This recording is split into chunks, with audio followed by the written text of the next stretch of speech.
ആ സമയത്ത് ആരെങ്കിലും ചേർത്ത് പിടിക്കാൻ ഉണ്ടായിരുന്നെങ്കിൽ ഇപ്പൊ വിചാരിക്കാറുണ്ടോ? Yeah definitely. ഇപ്പം എനിക്ക് ആകെ ഉണ്ടായിരുന്നത് എന്റെ വീടിന്റെ അടുത്ത് തന്നെ എന്നെ പോലെ ഒരു ട്രാൻസ് സുഹൃത്തുണ്ടായിരുന്നു. ഞങ്ങൾ ഒരുമിച്ചായിരുന്നു സ്കൂളിൽ പോയിക്കൊണ്ടിരുന്നത്. നിങ്ങൾക്ക് ഇങ്ങനെ മനസ്സിലായി അങ്ങോട്ടും ഇങ്ങോട്ടും? അത് എന്റെ ആന്റിയുടെ വീടിന്റെ അവിടെ താമസിക്കാവുന്നത് ഇവര്. ഞാൻ എന്റെ വീട്ടിൽ അമ്മയൊക്കെ സഹായിക്കും. ഞാൻ ഡിഷസ് ഒക്കെ വാഷ് ചെയ്യും, പൂക്കള് ഗാർഡനൊക്കെ നോക്കും. അപ്പോ ഒരു ദിവസം ഞാൻ ഡിഷസ് ഒക്കെ ഇപ്പൊ വീടിന്റെ പുറത്ത് വാഷ് ചെയ്യുമ്പോ ഒരു അമ്മയും കൊച്ചും വരുന്ന. അപ്പം ആ അമ്മ എന്നോട് ചോദിച്ചു, കൊച്ച് അമ്മേനെയൊക്കെ സഹായിക്കോ, ഡിഷൊക്കെ വാഷ് ചെയ്യോ? ഞാൻ അമ്മയെ സഹായിക്കോ. അപ്പൊ പറഞ്ഞു, ദേ ഇയാള് അതൊക്കെ ചെയ്യുന്നു പറഞ്ഞു. അപ്പൊ ഞാൻ ആണോ എന്ന് പറഞ്ഞു. ആ സമയത്ത് ഈ ആൺകുട്ടികൾ ഈ വീട്ടുജോലി ചെയ്യുന്ന എന്തോ ഒരു അപകടമായിട്ടാണ് വീട്ടുകാരൊക്കെ നോക്കിക്കൊണ്ടിരുന്നത്. പക്ഷെ ഇത് അവരുടെ കണ്ണിലെ ആൺകുട്ടികൾ എന്നുള്ളത്, പക്ഷെ നമ്മുടെ ഉള്ളിൽ ആ ഫെമിനിറ്റി തന്നെയാണ്. അപ്പൊ ആ കുട്ടീനെ കണ്ടപ്പോ എനിക്ക് ഭയങ്കര സന്തോഷമായി. അപ്പൊ ആ കൊച്ചിന്റെ അമ്മ പറഞ്ഞ് നന്നായി ഡാൻസ് ചെയ്യുന്നൊക്കെ പറഞ്ഞു. അപ്പൊ ഞാനും ഡാൻസ് ചെയ്യും. അങ്ങനെ ഒരു താമസമാക്കി ഞങ്ങൾ ഒരുമിച്ചായിരുന്നു സ്കൂളിൽ പോയിക്കൊണ്ടിരുന്നത്. അപ്പം ഞങ്ങൾക്ക് നേരിടുന്ന ഇഷ്യൂസ് എന്ന് പറഞ്ഞാൽ സെയിം ആണ്, സിമിലർ ആണ്. ആ കൊച്ചിനെ ആരെങ്കിലും കളിയാക്കും, ഉപദ്രവിക്കാൻ ശ്രമിക്കും. എനിക്ക് അതുപോലെ. അപ്പൊ ഞങ്ങള് പരസ്പരം കാണുമ്പോ അങ്ങോട്ടും ഇങ്ങോട്ടും ഇതൊക്കെ തന്നെ ഷെയർ ചെയ്തോണ്ടിരുന്നത്. ആ ഒരു ആശ്വാസം എവിടേക്കും ഉണ്ടായിരുന്നു ആ ചൈൽഡ്ഹുഡില്. പിന്നെ എനിക്ക് അമ്മ എപ്പോഴും സപ്പോർട്ടീവ് ആയിരുന്നു. സപ്പോർട്ടീവ് എന്ന് വെച്ചാല് എന്തെങ്കിലുമൊക്കെ ഇഷ്യൂ വന്നാൽ പറയുന്ന ഒരു സ്വഭാവം അമ്മയുടെ അടുത്തുണ്ടായിരുന്നു. പിന്നെ പപ്പയ്ക്ക് ഒട്ടും ഇഷ്ടമുണ്ടായിരുന്നില്ല എന്നെ.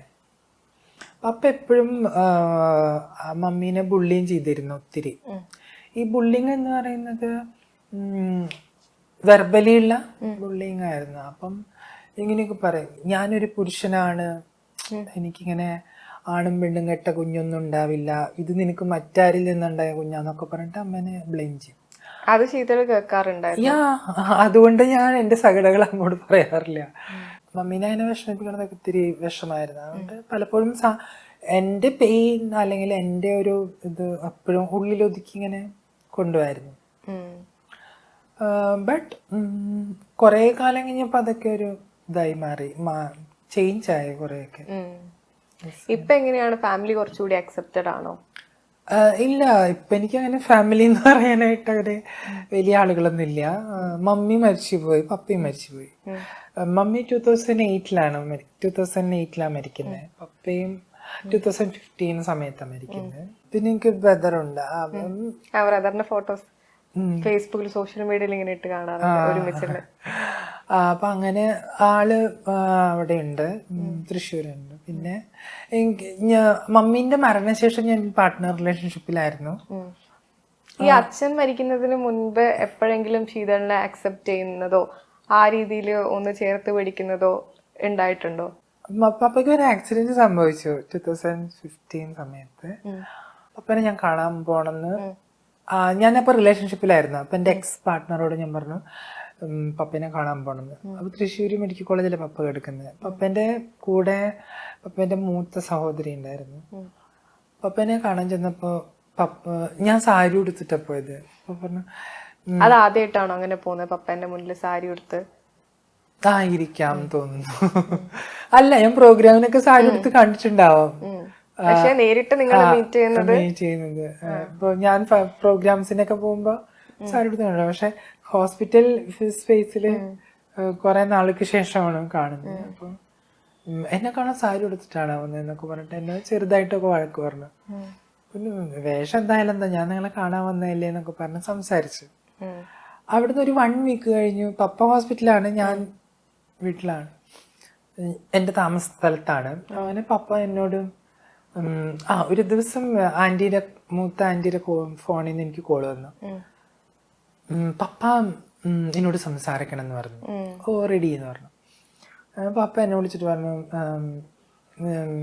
നിന്നോട് ചെയ്തതൊക്കെ എനിക്ക് വിഷമായിട്ട് ഇപ്പൊ തോന്നുന്നു, എനിക്ക് നിന്നോട് ക്ഷമ പറയണമെന്നുണ്ട്, എന്നെ കാണാൻ വരണം എന്ന് പറഞ്ഞു. പപ്പ ഞാൻ കാണാൻ വരാന്ന് പറഞ്ഞു. പിറ്റേ ദിവസം പോവാന്ന് വിചാരിച്ചു. ATM എന്തൊരു വിഷയമാണ്, ബാങ്കിൽ നിന്ന് പൈസ ട്രാൻസ്ഫർ ചെയ്തിട്ട് പപ്പയ്ക്ക് എന്തെങ്കിലും ഹെൽപ്പ് ചെയ്യണമെന്ന് വിചാരിച്ചിട്ട് ഇങ്ങനെ നിൽക്കുമ്പോൾ എനിക്കൊരു കോള് വന്നു. എൻ്റെ പപ്പേൻ്റെ ഏറ്റവും താഴെയുള്ള ആൻറ്റിയുടെ മകനായിരുന്നു. പപ്പ പോയി എന്ന് പറഞ്ഞിട്ട്. അപ്പോൾ മരിച്ചതിന് ശേഷം എനിക്ക് കാണാൻ പറ്റുള്ളൂ. പക്ഷെ പപ്പ ഫോണിൽ കൂടെ എന്നോട് പറഞ്ഞു ഇങ്ങനെ എനിക്ക് നിന്നോട് സോറി പറയണം, ഞാൻ നിന്നെ. അതൊരു ഇൻസിഡൻ്റ് ആയിട്ട് എനിക്ക് ഫീൽ ചെയ്തിട്ടുണ്ട്. പക്ഷെ ആള് ആ അവസാന സമയത്തെങ്കിലും ഇങ്ങനെ പറയാൻ റിയലൈസ് ചെയ്തല്ലോ. പക്ഷെ എനിക്ക് തോന്നുന്നു ഒത്തിരി കമ്മ്യൂണിറ്റീസിന്റെ ഫാമിലീസ് ഇപ്പോഴും അവരെ മനസ്സിലാക്കുകയോ അവരെ അടുത്തറിയുകയോ അവരെ സ്വന്തം മക്കളായിട്ട് പോലും പരിഗണിക്കത്തില്ല. കാരണം കേവലം ഒരു ഐഡന്റിറ്റി ആണ്, അല്ലാതെ അവര് തെറ്റുകുറ്റങ്ങളൊന്നും ചെയ്യുന്ന ആളുകളെ അല്ല. പക്ഷെ അത് ഒട്ടും മനസ്സിലാക്കാത്ത ഒരു ഫാമിലി സിസ്റ്റമാണ് നമ്മുടെ മുമ്പിലുള്ളത്. അത് എന്നെ ഇപ്പോഴും വല്ലാതെ ഭയപ്പെടുത്തുകയും ആശങ്കപ്പെടുത്തുകയും ചെയ്യുന്ന ഒരു സിസ്റ്റമാണത്.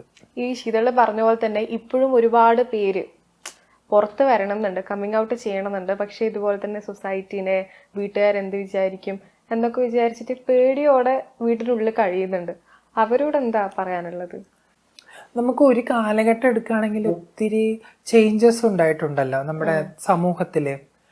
എങ്ങനെയാണ് നമ്മുടെ കുടുംബ സംവിധാനങ്ങൾ, നമ്മുടെ ഇൻസ്റ്റിറ്റ്യൂഷൻസ്, ഈവൻ സൊസൈറ്റിയിൽ എങ്ങനെയാണ് നമ്മൾ പ്രവർത്തിച്ചിരുന്നത്, അതിൻ്റെ പ്രകടനം, അതിൻ്റെ പരതയൊക്കെ വല്ലാതെ മാറിയിട്ടുണ്ട്.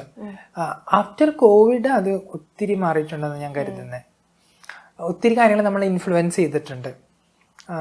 അതുകൊണ്ട് തന്നെ എനിക്ക് തോന്നുന്നു ആളുകൾക്ക് കുറച്ചെങ്കിലും ഇത്തരം വിഷയങ്ങളെ കുറിച്ചുള്ള ഒരു നോളജ് സെൻസ് ഉണ്ടായിട്ടുണ്ട്.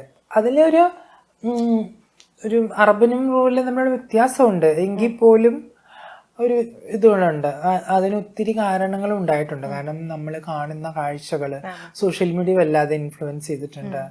സിനിമകള്, എഴുത്തുകള്, അല്ലെങ്കിൽ റിയാലിറ്റി ഷോസ് ഒക്കെ അങ്ങനെ ചേഞ്ചസ് ഉണ്ടായിട്ടുണ്ട്. അല്ലെങ്കിൽ നമ്മുടെ പരിസരങ്ങൾ, ജീവിത പരിസരങ്ങളൊക്കെ അതിന് മുഖ്യ പങ്ക് വഹിച്ചിട്ടുണ്ടെന്നാണ് ഞാൻ കരുതുന്നത്. അത് കാലത്തിനനുസരിച്ചുള്ള ഒരു മാറ്റമായിട്ടാണ് ഞാൻ ഫീൽ ചെയ്യുന്നത്. അത് എനിക്ക് തോന്നുന്നു സമൂഹത്തെ കുറച്ചും കൂടിയും പുരോഗമിപ്പിക്കുന്ന ഒരു പ്രവൃത്തി കൂടിയായിട്ടാണ് എനിക്കത് ഫീൽ ചെയ്യുന്നത്. കാരണം എങ്ങനെയാണ് എല്ലാതരം വൾനറബിൾ ആയിട്ടുള്ള മനുഷ്യർക്കും ഒരു ഇൻക്ലൂസീവ് സിസ്റ്റം ഉണ്ടാക്കാൻ പറ്റുന്നതും അവർക്ക് സ്പേസ് ഉണ്ടാക്കാൻ പറ്റുന്നതും, അത് കുടുംബമായാലും മറ്റേത് പരിസരമായാലും ഒക്കെ അവരെ റെസ്പെക്റ്റ് ചെയ്യുന്ന അല്ലെങ്കിൽ എംപത്തിക്കലായിട്ടുള്ള ഒരു സിസ്റ്റത്തിലേക്ക് വരേണ്ടതുണ്ടെന്നുണ്ട്. അതിൻ്റെ ഒരു കാഴ്ചപ്പാടും കൂടിയാണെന്ന് ഞാൻ മനസ്സിലാക്കുന്നു. മേ ബി ഈ കമ്മ്യൂണിറ്റിയും കൂടിയും അത് മനസ്സിലാക്കിയിട്ടുണ്ട്. ഞാൻ വളർന്നു വന്ന എൻ്റെ ചൈൽഡ്ഹുഡ് കാലഘട്ടമല്ല ഇത്. ഇന്നത്തെ ഓരോ കുട്ടികൾക്കും ക്വയർ എന്താണ്, ഗേ എന്താണ്, ലെസ്ബിയൻ എന്താണ്, വുമൺ ബോഡി എന്താണ്, മെൻ ബോഡി എന്താണ്, ട്രാൻസ് ബോഡി എന്താണ്, അല്ലെങ്കിൽ ഐഡന്റിറ്റി എന്താണ്, സെക്ഷുവാലിറ്റി എന്താണ്, ജെൻഡർ എന്താണെന്നൊക്കെ അവര് ലേൺ ചെയ്തു വരുന്നുണ്ട്. അത് എനിക്ക് തോന്നുന്നു അവര് പാഠപുസ്തകത്തിൽ നിന്ന് പഠിക്കുന്നേക്കാൾ അവർ പരിസരങ്ങളിൽ നിന്ന് പഠിക്കുന്നുണ്ട്. യെസ്. അപ്പം ഇപ്പൊ നമ്മള് പാഠപുസ്തകം കരിക്കുലത്തിലൊക്കെ അത് വന്നിട്ടുണ്ട്. പക്ഷെ നമ്മുടെ കുട്ടികൾ അത് പഠിക്കുന്നുണ്ട്. അപ്പൊ അതുകൊണ്ട് തന്നെ അവർക്ക് തെറ്റായിട്ടുള്ള ഒരു, ഇപ്പൊ ഞാനൊക്കെ അനുഭവിച്ചിട്ടുള്ള ഒരു പ്രശ്നങ്ങളൊന്നും അനുഭവിക്കേണ്ട ആവശ്യമില്ല. തുറന്നു പറയാൻ സ്ഥലങ്ങളുണ്ട്, അല്ലെങ്കിൽ കമ്മിങ് ഔട്ട് ചെയ്യണമെന്ന് ആഗ്രഹം ഉണ്ടെങ്കിൽ അതിനുള്ള സൗകര്യങ്ങളുണ്ട്. ഫാമിലിക്ക് അതിന് പറ്റുന്ന രീതിയിലേക്കുള്ള മാറ്റങ്ങൾ കൊണ്ടുവരാൻ കഴിയും. അപ്പം അതൊക്കെ വലിയൊരു എംപവറിങ് സിസ്റ്റമാണ്, സൊസൈറ്റിയുടെ ഒരു എംപവറിങ് സിസ്റ്റമാണ്. എല്ലായിടത്തിലും അത് കാണത്തില്ല എന്നുള്ളതാണ്. ഇപ്പൊ നമ്മള് ലോകത്തിന്റെ എല്ലായിടത്തും ലോകത്തിൽ ഒത്തിരി മാറ്റങ്ങൾ സംഭവിക്കുന്നുണ്ട്. പക്ഷെ എല്ലാ ലോകത്തിന്റെ ഇടങ്ങളിലും അത് നമുക്ക് സാധ്യമാവില്ല. ഇത്തരം ഇടങ്ങളിലൊക്കെ സാധ്യമാവുമെന്ന് വിചാരിക്കണം. ഇവൻ ഇപ്പം കമ്മിങ് ഔട്ട് പ്രോസസ് എന്ന് പറയുമ്പോൾ തന്നെ അതൊരു വലിയൊരു ടാസ്ക് ആണ്. പക്ഷെ എങ്കിൽ പോലും ഓരോ ഇപ്പൊ ഇത് ജൂൺ ജൂലൈ മാസം പ്രൈഡ് മാസമാണ്. ലോകമൊട്ടുക്കും പ്രൈഡ് സെലിബ്രേറ്റ് ചെയ്യുന്ന ഒരു മാസമാണ്. അപ്പൊ അങ്ങനെ ഒരു പ്രൈഡ് മാസത്തിലിരുന്നാണ് നമ്മൾ ഈ സമൂഹത്തെ കുറിച്ച് സംസാരിക്കുന്നത്. അതുകൊണ്ട് തന്നെ ഓരോ പ്രൈഡ് മന്തിലും ഒത്തിരി പേര് കമ്മിങ് ഔട്ട് ചെയ്തു വരുന്നവരുണ്ട്. ഇപ്പൊ പ്രൈഡ് എല്ലാവരും പറയുമ്പോൾ അതൊരു സ്വാഭിമാന ഘോഷയാത്രയാണെന്ന്. പക്ഷെ സ്വന്തം അഭിമാനത്തെ വിളിച്ചു പറഞ്ഞുകൊണ്ട് ആ സ്പേസിൽ വന്ന് ഞാൻ I M A gay, I M A lesbian, I M A bisexual, അല്ലെങ്കിൽ ഐ എം എ ക്യൂർ എന്നൊക്കെ പറയാൻ കാണിക്കുന്ന ഒരു ധൈര്യം. കാരണം ഇപ്പം ഓരോ കമ്മ്യൂണിറ്റിയും ചിലപ്പോൾ കാത്തിരിക്കും പ്രൈഡ് വരുന്ന സമയത്ത് അവരെ കമ്മിങ് ഔട്ട് ചെയ്യാനായിട്ട്. അപ്പോൾ പ്രൈഡൊക്കെ അങ്ങനെ ഒരു വലിയൊരു വേദി ഒരുക്കിയിട്ടുണ്ട്.